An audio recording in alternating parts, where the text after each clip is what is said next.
இந்த வாழ்க்கை முறை, அது டீனேஜ்ல மேரேஜ், அடல்ட் ஆன பிறகு யூசுவலா அந்த ஜாதகப்படி பார்ப்பாங்க.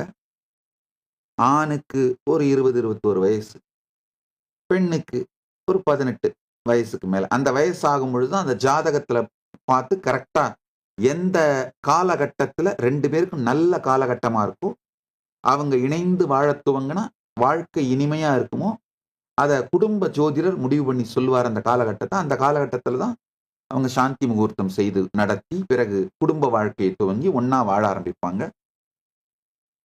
இந்த வாழ்க்கை முறை இருந்த பொழுது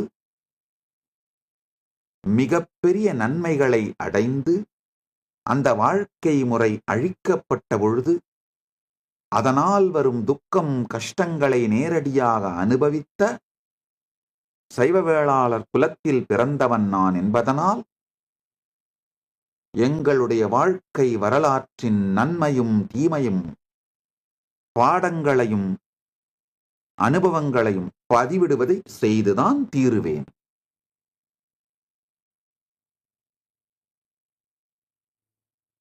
அதே மாதிரி இந்த மாதிரியான சட்டத்தாலே பாதிக்கப்படும், இன்னமும் பாதிக்கப்பட்டு கொண்டிருக்கும், இந்து விரோத சட்டங்களால் பாதிக்கப்பட்டு கொண்டிருக்கும் இன்னொரு குலம் தில்லைவாழ் அந்தணர்கள் மிக கொடுமையாக பாதிக்கப்படுகிறார்கள். ஏன்னா அவங்களுடைய கம்யூனிட்டியோட ஸ்டெபிலிட்டிங்கிறது மிக மிக மிக முக்கியம். தில்லையை போலே ஒரு திருத்தலம், நல்லா புரிஞ்சுக்குங்க, மூர்த்தி தலம் தீர்த்தம் மட்டும் இல்லைங்கயா, ஒரு கோவில் அப்படிங்கிறது வெறும் ஹார்ட்வேர் தான். அதை நடத்துகின்றவர்கள் அவங்க தான் சாஃப்ட்வேர். சாஃப்ட்வேர் தான் ஹார்ட்வேரை ஃபங்க்ஷனலா வைக்கிறது.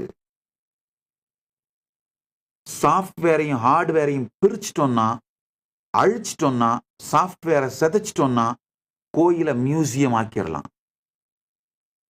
கோயிலை மியூசியமா வச்சிருந்து பணம் சம்பாதிக்கிறதுக்கு மட்டும்தான்